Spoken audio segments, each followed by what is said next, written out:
राम जय राम जय जय राम श्री राम जय जय राम।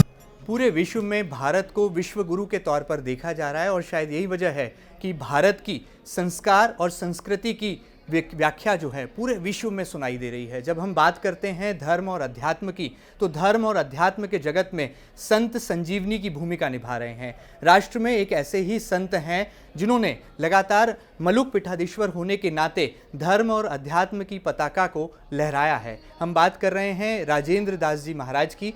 देवाचार्य आज हमारे साथ हैं और आप तमाम दर्शकों की जिज्ञासाओं को शांत करने के प्रयास भी करेंगे। महाराज जी, आपका बहुत बहुत स्वागत है सबसे पहले तो इस खास बातचीत में। महाराज जी, किस तरह से आप देख रहे हैं आज आधुनिक युग का बदलता परिवेश है, धर्म और अध्यात्म आपकी दृष्टिकोण में क्या महत्व रख रहा है? और इस कलयुग में जब हम आपाधापी भरे ज़िंदगी में प्रतिस्पर्धा वातावरण में जीवित हैं, आगे संसार को बढ़ा रहे हैं, ऐसे में धर्म और अध्यात्म की महत्वता कहाँ आकर के आप वर्णित करते हैं? सबसे पहली बात तो ये है कि धर्म और अध्यात्म ये दो अलग अलग चीज़ें नहीं हैं। धर्म और अध्यात्म दोनों एक ही हैं। उसे चाहे अध्यात्म कहें अथवा उसे धर्म कहें, क्योंकि धर्म शब्द का अर्थ होता है धारणात् धर्म मित्याहु धर्मो धारयते प्रजाः। भगवान मनु कह रहे हैं कि जिसने संपूर्ण ब्रह्मांड को, संपूर्ण सृष्टि को, संपूर्ण जीव जगत को, प्रकृति को जिसने धारण कर रखा है उसका नाम धर्म है। और धर्मो धारयते प्रजा, सारी सृष्टि को धारण करने वाले को धर्म कहते हैं। उसमें किसी जाति मत पंथ का भेद नहीं। अब प्रश्न है कि जाति मत पंथ का भेद नहीं है तो धर्म है क्या? धर्म के संबंध में भगवान मनु ने कहा दशकम धर्म लक्षणम, 10 धर्म के लक्षण हैं। और ये जो लक्षण हैं वो किसी वर्ग विशेष, जाति विशेष, समुदाय विशेष के नहीं हैं। वस्तुतः मनुष्य की आकृति में संसार में जितने प्राणी हैं उन समस्त प्राणियों का यह धर्म है। अहिंसा, मन वाणी क्रिया से किसी भी प्राणी को पीड़ा पहुंचाने का भाव न उत्पन्न होना, स्वयं कष्ट सहकर भी दूसरों को सुखी करने की भावना। 4 वेद 6 शास्त्र में बात लिखी है दोए, दुख दीने दुख होत है, सुख दीने सुख होए। हम दूसरों को सुख पहुंचाएं तो हम भी सुखी रहेंगे, हम पीड़ा किसी को पहुंचाएंगे तो हमको भी पीड़ा सहन करनी पड़ेगी। कई बार ऐसा होता है कि वर्तमान में जीवन में हमको ऐसा लगता है कि हमने किसी को पीड़ा पहुंचाई नहीं, फिर मेरे जीवन में ये पीड़ा का प्रसंग कैसे आया? तो हमें समझना चाहिए कि कर्म 2 प्रकार के होते हैं, एक दृष्ट और एक अदृष्ट। जो हमें दिखाई पड़ रहा है, जो हमारी समझ में आ रहा है, वह दृष्ट है। और जो परोक्ष में है, जो हमारे आँखों के सामने नहीं है पर है, क्योंकि जैसे बिना बीज के सृष्टि नहीं होती, ऐसे ही बिना कारण के कोई भी कार्य नहीं होता। सिद्धांत है कारणाभावे कार्याभावा। कारण का भाव होगा तो कार्य का भाव होगा। तो दुख जो है वो कार्य है और उसका कारण नहीं होगा तो दुख होगा कैसे? दुख का कारण होगा तब ना दुख होगा। तो कुछ कारण तो ऐसे होते हैं जो इसी जन्म के होते हैं, कुछ जन्मांतरीय होते हैं। जिस व्यक्ति ने अकारण हमको पीड़ा पहुंचाई है और हमारी समझ में आता है कि हमने तो इसका कभी बुरा किया नहीं, इसने मेरे साथ ऐसा क्यों किया? तो समझना चाहिए कि इस जन्म में भले ही नहीं किया पर किसी न किसी जन्म में हमने इसके साथ इसका प्रकार का व्यवहार किया होगा, इसलिए वो अपना बदला ले रहा है। लेकिन अब हम उसका प्रत्युत्तर यदि देते हैं तो हम कर्म का नया खाता खोल रहे हैं। प्रारब्ध है उसको, हाँ, इसलिए उसको जी लें और दूसरे को सुख पहुँचाएं। यह कब होगा? ये अहिंसा। सत्य का अर्थ है मन वाणी क्रिया से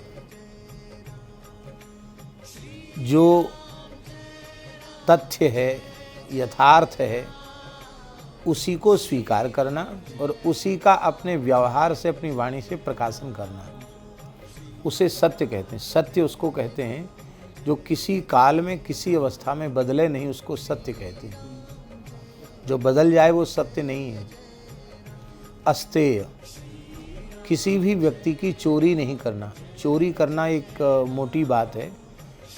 आपके पास कोई बहुत मूल्यवान वस्तु है, आपकी घड़ी बहुत अच्छी है और हमने संकोच के मारे नहीं कहा, लेकिन मेरे मन में यदि यह इच्छा उत्पन्न हो गई कि ये घड़ी मुझे मिल जाती तो बहुत अच्छा था, तो ये मानसिक अस्तेय होगी, चोरी होगी। जो व्यक्ति संसार की किसी भी बहुमूल्य वस्तु को देख करके उसको लेने की इच्छा नहीं करता है, उस व्यक्ति के पास संसार की श्रेष्ठ वस्तुएं अपने आप आ जाती हैं। इसको महर्षि पतंजलि ने कहा अस्तेयाद रत्न लाभा। शौच माने पवित्रता। तो दो प्रकार की पवित्रता है, एक बाह्य पवित्रता, एक आंतर शुद्धि। तो क्षमा, दया, करुणा, ये जो है इससे हमारे अंतःकरण की शुद्धि होगी। ये आंतर शौच हो गया। शम, दम, ये आंतर शौच होगा। शम माने अंतःकरण का निग्रह, दम माने ज्ञानेंद्रिय कर्मेंद्रियों का निग्रह। निग्रह का अर्थ है उनसे जो व्यवहार लिया जाना चाहिए वही हम लें, दूसरा न लें। आँख का काम देखना है तो ये अर्थ नहीं है कि हम देखना ही बंद कर दें। भगवान ने आँख दी है देखने को, देखो, लेकिन सबका भला देखो, किसी का बुरा मत देखो, किसी की बुराई मत देखो, किसी की निंदा मत करो। जो देखने योग्य है उसको देखो। किसी को राग या द्वेष की दृष्टि से मत देखो, सबको प्रेम भरी दृष्टि से देखो। ये है। तो जो ग्रहण करने योग्य है उसी को ग्रहण करना, जो ग्रहण करने योग्य नहीं है उसको ग्रहण न करना, इसका नाम है दम। अंतःकरण के निग्रह का नाम है शम और ज्ञानेंद्रिय कर्मेंद्रिय के निग्रह का नाम है दम। तप, भोग का त्याग जो है उसी का नाम है तप। तितिक्षा, सब कुछ सहन कर लेना, धरती के जैसे सहनशील बन जाना। तो अब इत्यादि जो 10 धर्म के लक्षण कहे गए हैं, ये जो 10 धर्म के लक्षण हैं वो किसी जाति के नहीं, किसी मत पंथ के नहीं, किसी व्यक्ति विशेष के नहीं, किसी समुदाय विशेष के नहीं, यह मनुष्य मात्र के हैं। और ये इनका मूल क्या है? इनका मूल वेद है। इसलिए संसार के सारे मत पंथ उनका मूल भी वेद ही है। किसी भी मत पंथ में कोई सत्य की चर्चा करता है, करुणा की चर्चा करता है, क्षमा दया की चर्चा करता है, तो उसकी अपनी उपज नहीं है, वेदों से निकलता है, वो मूल में वेद है। और जो उनकी अपनी उपज है वो तो विघटनकारी है, विध्वंसकारी है, जिहादी है। तो जहाँ जो बात सर्वजन हिताय सर्वजन सुखाय कही जा रही है, वसुधैव कुटुंबकम की भावना से लेकर के कही जा रही है, वो बात हमारे वेद की है, हमारे सनातन धर्म की है। और जो इससे मेल नहीं खा रही है, जो तुम्हारे विचारों को कबूल न करे उसको कत्ल कर दो, ज़बरदस्ती उनको अपने मत पंथ में ले आओ, ये जो है ये हमारे वेद का सिद्धांत नहीं है। तो ये कैसे हमारे जीवन में आवेंगे? तो जब हम बाह्य जगत की वस्तु, व्यक्ति, पदार्थ को महत्व न दे करके अंतर जगत में हम प्रवेश करेंगे, तो अंतर जगत को ही अध्यात्म कहा गया। इसलिए अध्यात्म शब्द का संस्कृत अर्थ है आत्मनि अधि इति अध्यात्मम। जो आत्मा के आश्रित धर्म है उसे अध्यात्म कहते हैं। आत्मा कौन है? तो आत्मा वस्तुतः, आत्मा का अर्थ केवल स्वयं नहीं है। आत्मा माने 3 चीज़ें हैं, एक जीव है, एक ब्रह्म है और एक प्रकृति है। देह प्रकृति है, देह के भीतर चेतन जीवात्मा है जो परमात्मा का अंश है, उसे जीवात्मा कहेंगे। और जीवात्मा को भी निरंतर शक्ति सामर्थ्य देने वाला जीवात्मा का जो अंतर्यामी तत्व है, वो अंतर्यामी तत्व ही आत्मा है। और उसी आत्मा को परमात्मा कहते हैं, उसी को परब्रह्म कहते हैं, उसी को रामकृष्ण नारायण कहते हैं। वो आत्मचेतन है। तो उस आत्मचेतन के द्वारा ही जीव नियंत्रित हो रहा है। उस आत्मचेतन के द्वारा भी शरीर माने जो प्रकृति है वो नियंत्रित हो रही है। धमनियों में जो रक्त का प्रवाह चल रहा है वो भी उसी चेतना से अनुप्राणित होकर के चल रहा है। वो न गड़बड़ाई कि बस फिर ये चमक दमक सब खत्म हो जाती है। अब विचार करें, हमारे शरीर की सबसे त्याज्य वस्तु मलमूत्र है। वो किसी चिकित्सक से पूछ लो, शरीर जो है वो मलमूत्र पर टिका हुआ है। सारा मल निकल जाए आदमी मर जाएगा। तो उस परमात्मा की कैसी अचिंत्य सामर्थ्य है कि जो घृणित और त्याज्य वस्तु है उसके ऊपर भी उसने इस जीवन को बचा रखा है, टिका रखा है। और केवल मलमूत्र ही नहीं, कौन ऐसी चीज है, व्यक्ति मरने लग जाता तो कहे भैया हाथ पांव ठंडे पड़ गए, इसका मतलब अग्नि तत्व की कमी आ गई तो ठंडे पड़ गए, अब मरने वाले हैं। कोई भी एक तत्व कम हो जाए, वो जो तत्व शरीर को नियंत्रित कर रहा है उसके मूल में भी वह तत्व नहीं है। उस तत्व का प्रेरक परमात्मा है, उसी को आत्मा कहा गया। तो सबसे पहले हमें ये समझना चाहिए कि धर्म और अध्यात्म दो चीज़ें नहीं हैं। वर्तमान समय में लोग थोड़े से संस्कृत भाषा का बोध न होने से धर्म को अध्यात्म से पृथक करके देख रहे हैं। और बड़ी दुख की बात तो ये है कि किसी सरकारी आप कोई ट्रस्ट बनावें, उसमें आप धर्म शब्द जोड़ दें तो रिलीजियस हो जाएगा, और अध्यात्म शब्द जोड़ दें तो रिलीजियस नहीं माना जाएगा।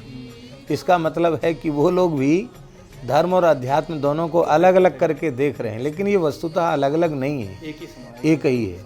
अध्यात्म कह दो तो वो रिलीजियस नहीं हुआ, धार्मिक नहीं हुआ, और धार्मिक कह दिया तो रिलीजियस हो गया। तो ये बात है मूल में। अब सरल परिभाषा क्या है जिसे हम हिंदू धर्म, सनातन धर्म, वैदिक धर्म या प्रकृति का धर्म या ब्रह्मांड का धर्म या प्रत्येक चेतन का धर्म हम उसको माने, उस धर्म की सबसे सरल परिभाषा क्या है? उसकी सबसे सरल परिभाषा है कृते च प्रति कर्तव्यम एष धर्म सनातनः। श्रीमद् वाल्मीकि रामायण में महर्षि वाल्मीकि कह रहे हैं, जिस किसी ने भी हमारे साथ किसी भी प्रकार का हित किया है, उपकार किया है, उसके प्रति कृतज्ञ होना, प्रत्युपकार की भावना रखना, इसी का नाम सनातन धर्म है। जैसे हम उदाहरण के रूप में देखें, हमें अपने जीवन में जो कुछ पवित्र संस्कार मिले हैं वो मातृकुल और पितृकुल से मिले। आपकी माँ अवश्य किसी बहुत अच्छे खानदान की बेटी होंगी जिन्होंने आप जैसे सुशील और एक समाज और राष्ट्र की सेवा करने वाले व्यक्तित्व को जन्म दिया। आपकी माँ को वो संस्कार कहाँ से मिले? उनके माता पिता से मिले। तो मातृकुल से भी हमें संस्कार मिले हैं। पितृकुल से अधिक मातृकुल के संस्कार होते हैं, क्योंकि माता गर्भ में धारण करती है तो उसके चिंतन का प्रभाव गर्भवती जीव पर होता है। इसलिए हमारे शास्त्रों में लिखा है कि दुस्सीलम मातृदोषेण, व्यक्ति दुराचारी होता है माता के दोष से। पितृदोषेण मूर्खता, पिता के दोष से मूर्ख होता है, अनपढ़ होता है, गंवार होता है। और दारिद्र्यम आत्मदोषेण, भगवान किसी को गरीब नहीं बनाते, न कोई संसार में गरीब है। गरीब होता है अपनी कमी से। अब देखो, आप अन्यथा नहीं मानना, हम कोई ऐसा नहीं कि गरीबों के प्रति हमारे मन में करुणा या दया न हो, लेकिन ऐसे लोग हमारे संज्ञान में हैं जो पूरा परिवार मिलकर कमाते हैं, भले ही मेहनत मजदूरी करके कमावें, पर परिवार के जितने सदस्य हैं सब कमाते हैं। अब सब राशि को यदि एक जगह इकट्ठी कर दिया जाए, राशन सरकार से उनको मिल रहा है, और उनकी राशि एक जगह इकट्ठी कर दी जाए और वो ठीक से उस राशि का उपयोग करें, विवेक पूर्वक उसका प्रयोग करें, तो वह दिन दूर नहीं है जो गरीबी की रेखा से ऊपर आ जाएंगे, मध्यम वर्गीय हो जाएंगे।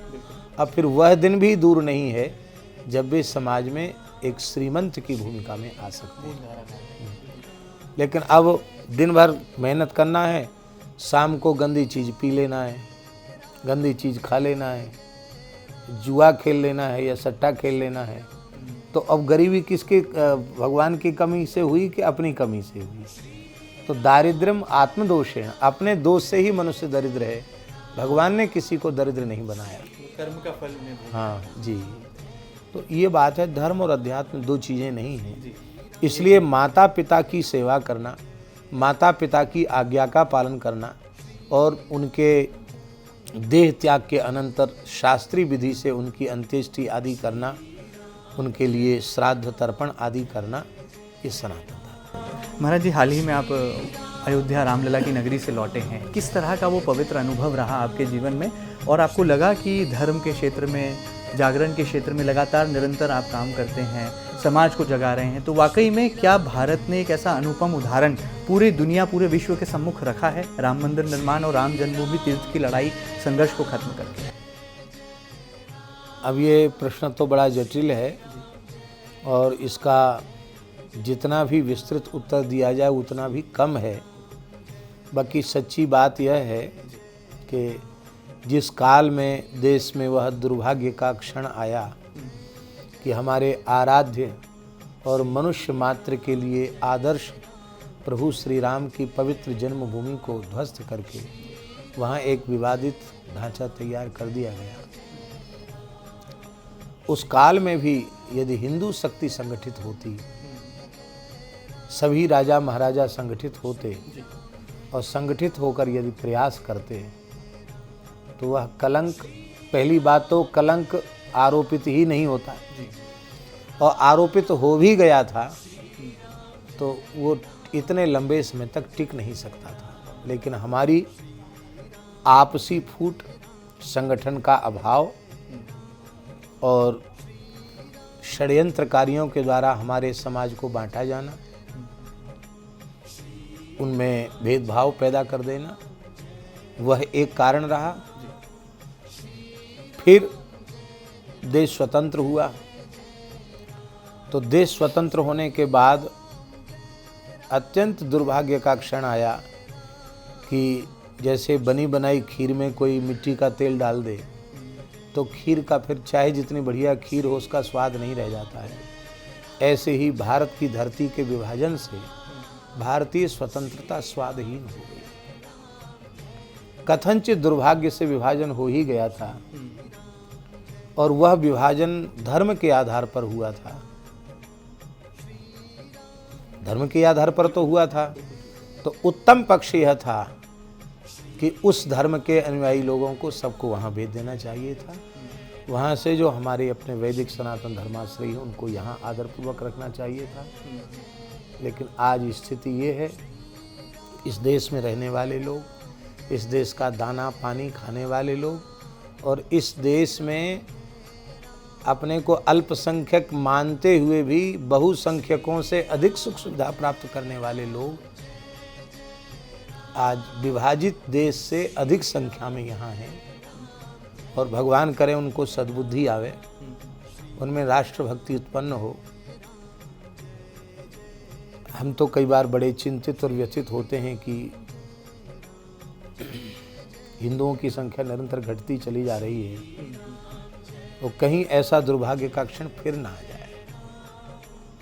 हाँ, आप कहेंगे कि आप किसी समुदाय से द्वेष करते हैं, हमारा द्वेष बिल्कुल नहीं है। वहाँ तो कोई दूसरा नहीं है। हिंदू की क्या हालत है पड़ोसी देश में आप सब जानते हैं। लेकिन इसके बाद भी वे जो एक मत पंथ और धर्म का नाम लेकर जो आगे बढ़े, आज उनकी दशा क्या है? क्या वे खुद सुखी हैं? क्या वे खुद समृद्ध हैं? यही स्थिति इस देश की आ जाएगी यदि हिंदू घट गया तो बहुत उत्तम पक्ष था। मान लो चलो विभाजन भी हो गया था, नहीं भी गए थे, तो सर्वोत्तम पक्ष यह था कि ये कलंक की जो निशानी थी वे किसी धर्म और किसी समुदाय के विरुद्ध नहीं थी, क्योंकि उनका मत भी यह कभी आदेशित नहीं करता है कि किसी को पीड़ा पहुंचाकर तुम उसके धर्मस्थल को उजाड़ कर तुम अपनी इबादत का स्थान तुम बनाओ उनके धर्म ग्रंथ भी यह आदेश नहीं देते हैं। जब उनके सिद्धांत के ही विरुद्ध यह कार्य था तो सर्वोत्तम पक्ष ये था कि न्याय यही था कि जब देश स्वतंत्र हुआ, देश के प्रथम प्रधानमंत्री के काल में ही, जैसे डॉक्टर राजेंद्र प्रसाद जी के प्रयास से और जैसे सरदार वल्लभ भाई पटेल के पुरुषार्थ से सोमनाथ जी के मंदिर का भव्य दिव्य निर्माण आरंभ हुआ और पुनः स्थापना हुई, ऐसे ही राम जन्मभूमि, कृष्ण जन्मभूमि और काशी विश्वनाथ की पुनः प्रतिष्ठा हो जानी चाहिए थी। उसमें कोई कठिनाई नहीं थी, लेकिन दुर्भाग्य था कि जो इस देश की मूल सनातन संस्कृति है, उस संस्कृति का प्रभाव जिनके चित्त पर कहीं से कहीं तक नहीं था, ऐसे लोगों के हाथ में शासन की बागडोर आई और उसी के कारण देश को स्वतंत्रता के बाद भी 70 वर्षों तक प्रतीक्षा करनी पड़ी। हम कोई प्रचारक नहीं है किसी पार्टी के, ऐसा आप न समझ लें कि हम कोई संघ या बीजेपी का प्रचार कर रहे हैं, लेकिन जो सत्य है, जो यथार्थ है, उसे सारा संसार स्वीकार कर रहा है, हमें भी स्वीकार करना चाहिए। तो इसका श्रेय आप किसको देना चाहेंगे? जो बड़ा भव्य मंदिर निर्माण हुआ है, उसको लेकर श्रेय की बातें भी आई, धर्म क्षेत्र में कुरुक्षेत्र जैसी परिस्थितियां बनी। बात ऐसी है कि सच्ची बात तो ये है कि सच्चा धर्मनिष्ठ व्यक्ति वह है जो स्वयं श्रेय न ले। लंका विजय का श्रेय राम जी ने खुद नहीं लिया। उन्होंने कहा, ये सब सखा सुनो मुनि मेरे, भय समर सागर कहूँ बेरे। हे गुरुदेव वशिष्ठ जी, ये बंदर भालुओं की कृपा से, उनके सहयोग से हमको लंका विजय प्राप्त हुई। बंदर भालुओं के मन में आया कि हम लोग तो 10 दिशाओं में भाग रहे थे प्राण बचाकर रावण, कुंभकर्ण और मेघनाथ के अत्याचार से, हमारे से कहाँ विजय हो गई? हमारे में शक्ति ही कितनी, कुछ लड़े बड़े तो राम जी की कृपा से। तो बड़े बड़े असुरों का वध तो राम जी ने ही किया। तो राम जी ने कहा कि उसका श्रेय भी मुझे नहीं जाता। गुरु वशिष्ठ कुल पूज्य हमारे, इनकी कृपा धनुज रण मारे। वशिष्ठ जी की कृपा से हमने असुरों का संहार किया। तो सच्ची बात तो ये है कि ये श्रेय किसी दल, जाति, समुदाय, पार्टी को न लेकर ये श्रेय भगवान को देना चाहिए, पूज्य संतों को देना चाहिए, अपने पूर्वजों को देना चाहिए, जिन्होंने यह संकल्प लेकर प्राण त्यागे, चाहे वे मुगल काल में हो, चाहे अंग्रेजी काल में हो, चाहे अभी स्वतंत्रता के बाद गोली कांड हुआ, उस कांड में जिन्होंने ये प्राणपण का संकल्प लेकर के राम जन्मभूमि का भव्य दिव्य मंदिर निर्माण हो, यह संकल्प लेकर जिन्होंने प्राण त्यागे हैं, उनको श्रेय जाना चाहिए। महाराज जी, हमारा जो भारत देश है, विश्व का सबसे बड़ा लोकतांत्रिक देश है, राष्ट्र है। आपको लगता है कि हमारा देश जो है आज राजनीति से चलता है, कल भविष्य में एक ऐसा भी दौर आएगा, क्या हमारा देश रामनीति से भी चल पाएगा? सबसे बड़ी बात तो ये है कि राजनीति और रामनीति दो नहीं है। हाँ, दोनों एक ही हैं। सच्ची राजनीति ही रामनीति है और सच्ची रामनीति ही राजनीति है। और जो राजनीति रामनीति से पृथक होगी वो रावण की नीति हो जाएगी, कंस की नीति हो जाएगी। क्योंकि प्रजा का सर्वांगीण विकास और प्रजा की सर्वविध उन्नति वो तो राम जी की ही नीति से संभव है। इसलिए इनको भी दो करके नहीं देखा जाना चाहिए, एक ही। अच्छा महाराज जी, क्या कहना चाहेंगे? हम अगर धर्म जगत को जब देखते हैं तो कई ऐसे धर्म महात्मा हैं जो कि आडंबर में भी विश्वास रखते हैं। आप जैसे तपस्वी हैं जो कि पूरा जीवन आपने त्याग दिया, एक तरह से धर्म के नाम कर दिया, और जो गौ सेवा आप कर रहे हैं आज देश में एक बड़ी मिसाल के तौर पर उसको देखा जा रहा है। अनगिनत गायों की सेवा, गायों की रक्षा का आपने एक बड़ा शंखनाद, एक अभियान छेड़ रखा है।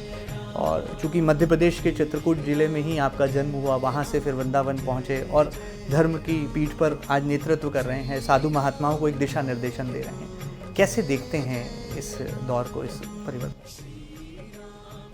हम पूरी बात समझे नहीं। आप आडंबर जो हो रहा है, इस आडंबर से कैसे देखिए, ऐसा है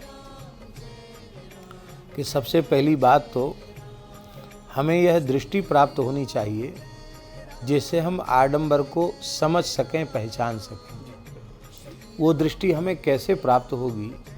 वो दृष्टि हमें प्राप्त होगी अपने धर्म ग्रंथों का अनुशीलन करने से। आज समाज जो पाखंडी आडंबरी लोगों के द्वारा दिग्भ्रमित हो रहा है, पथभ्रष्ट हो रहा है, उसका मूल कारण है कि समाज में उस दृष्टि का अभाव है कि वे समझ सकें कि इनमें सच्चे संत महापुरुष कौन हैं, जिनका अनुगत्य स्वीकार करके हम अपने जीवन को बहुत मूल्यवान, प्रेरक, अपने लिए, परिवार के लिए और पूरे राष्ट्र के लिए, पूरे संसार के लिए उपयोगी बना सकते हैं। उन महात्माओं को, उन दिव्य पुरुषों को पहचानने की शक्ति होनी चाहिए।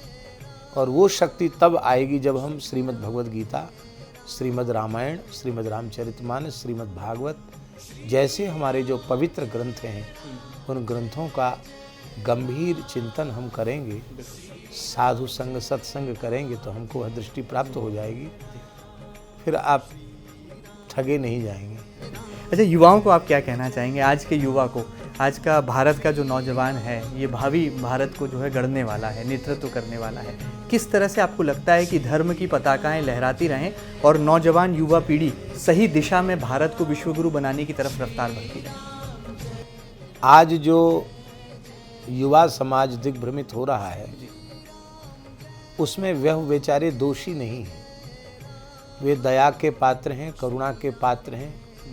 वो दोष भाजन बनने के योग्य नहीं है, क्योंकि उन्हें जैसे संस्कार दिए गए, जैसी शिक्षा दी गई, वैसा उनका निर्माण हुआ।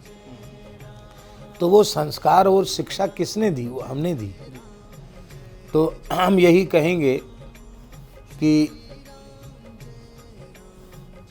व्यक्तित्व का निर्माण युवावस्था में नहीं, उसका निर्माण तो बाल्यकाल से ही आरंभ हो जाना चाहिए। और गहराई में हम जाएं तो बाल्यकाल से ही नहीं, गर्भकाल से ही इसकी शुरुआत हो जानी चाहिए।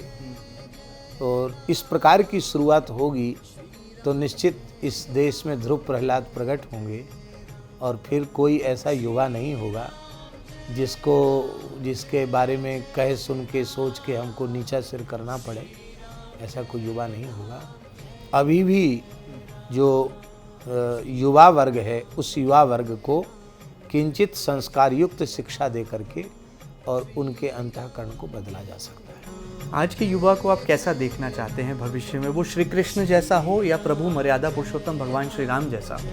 आप कैसे युवा की इस व्याख्या से जोड़ें? तो आपकी सब बातें हमको वैसी लगती हैं। आपने धर्म अध्यात्म की बात कही, वो भी दो नहीं एक ही है। ऐसे ही राम कृष्ण की बात भी दो नहीं है, एक ही है। लेकिन दोनों चरित्र अलग अलग हैं। हाँ, नहीं, चरित्र भी अलग होने पर भी एक हैं। आपको लगता है कि राम जी मर्यादा पुरुषोत्तम है, पर श्री कृष्ण में मर्यादा नहीं, ऐसा नहीं है। क्योंकि श्री कृष्ण स्वयं कहते हैं, ब्रह्मन् धर्मस्य वक्ताहम, मैं धर्म का वक्ता हूँ, धर्म का उपदेशक हूँ। और केवल उपदेशक नहीं हूँ, कर्ता हम, तदनुरूप आचरण करता भी हूँ। और तदनुमोदिता, उस धर्म का आचरण करने में जो प्रवृत्त हैं उनका अनुमोदन करने वाला भी हूँ। और उस सनातन धर्म को जो है अपने चरित्र के माध्यम से लोगों को सिखाने के लिए मैंने अवतार लिया है, ऐसा भगवान स्वयं कह रहे हैं। इसलिए हाँ, भगवान श्री राम ने अपनी ईश्वरता को छिपाया और एक मनुष्य को, उत्तम मनुष्य को कैसा आचरण करना चाहिए वह सिखाया। पर श्री कृष्ण ने जहाँ उत्तम मनुष्य का आचरण भी सिखाया, वहाँ दुष्टों को छलबल करके भी यदि उनको समाप्त करना पड़े तो वह भी उन्होंने स्वीकार किया। इसलिए वस्तुतः राम जी का आदर्श जीवन दिनचर्या और उनके सिद्धांत को स्वीकार करना चाहिए। और भगवान श्री कृष्ण का जो उपदेश है, उस उपदेश को स्वीकार करके और युवा समाज को अपने व्यक्तित्व को निखारना चाहिए। बहुत सुंदर आपने व्याख्या और की। सबसे अंतिम बात हमारी ये है कि इस सब का मूल गोवंश है। वेद लक्षणा भारतीय देसी गाय, उसका रक्त गिरना जब इस भारत की धरती पर बंद हो जाएगा तो निश्चित ही पूरे समाज में परिवर्तन आएगा। इसमें किसी प्रकार का संदेह नहीं है। ये राम मंदिर की प्रतिष्ठा के पहले भी हमने कहा था अयोध्या जी में संतों में, वरिष्ठ संतों में चर्चा हुई तो उस समय भी मैंने ये बात कही जी। कि हम सबकी प्रसन्नता तो हो गई कि राम जन्मभूमि बन गई और वहाँ रामलला बैठ गए, पर रामलला की प्रसन्नता तब होगी जब सही मायनों में भारतवर्ष की धरती गोवध के कलंक से विमुक्त होगी और राम जी के चरित्र के अनुरूप यहाँ के लोग अपना जीवन बनावेंगे, तब राम जी की प्रसन्नता होगी। इस दिशा में हम लोगों को प्रयास करना चाहिए। जाते जाते देश की युवा पीढ़ी से, हमारे तमाम दर्शकों से सफलता के क्या मंत्र होंगे आपके हिसाब से, वो साझा कर दीजिए, ताकि धर्म जागरण के साथ साथ व्यक्तित्व निर्माण और चरित्र निर्माण की कहानी को भी परिपूर्णता मिल जाए। भगवान व्यास का उद्घोष है, श्रूयताम धर्म सर्वस्वम श्रुत्वा चैवावधार्यताम आत्मनः प्रतिकूलानि परेशान न समाचरेत। धर्म का सार, उपदेश का सार यही है कि जो व्यवहार हमारे अनुकूल न हो वह व्यवहार हम संसार के किसी भी प्राणी के साथ न करें। बस इसी में सब कुछ समाया है। हमारे संत मलुकदास जी कहते हैं यही बड़ा उपदेश है, पर द्रोह न करिए, किसी प्राणी से द्रोह मत करो, कह मलुक हरि सुमिर के भव सागर तरिए। बहुत सुंदर। तो देख सकते हैं मलुक पीठाधीश्वर श्री राजेंद्र दास जी महाराज हैं, जिनके श्रीमुख से श्रीमद् भागवत कथा तो आपने सुनी होगी, लेकिन सही मायनों में धर्म और अध्यात्म जब साथ में जुड़ जाते हैं तो कैसे भारत जैसा शक्तिशाली राष्ट्र भविष्य में विश्वगुरु बनने की दिशा में एक सकारात्मक कदम भी बढ़ाएगा, ये सीख भी वो हमें देते हैं। और कृष्ण हो या राम हो, दोनों एक ही हैं। दोनों के चरित्र को यदि जीवन में समाहित कर लिया जाए, आत्मसात कर लिया जाए, तो जीवन के हर क्षेत्र में परिपूर्णता को पाया जा सकता है। ये खास बातचीत आपको कैसी लगी हमें जरूर बताइएगा, और ताज़ा तरीन खबरों के लिए लगातार बने रहिएगा आपके अपने न्यूज़ चैनल MP न्यूज़ के साथ। फिलहाल दीजिए इजाजत, नमस्कार। श्री राम जय जय राम, श्री राम जय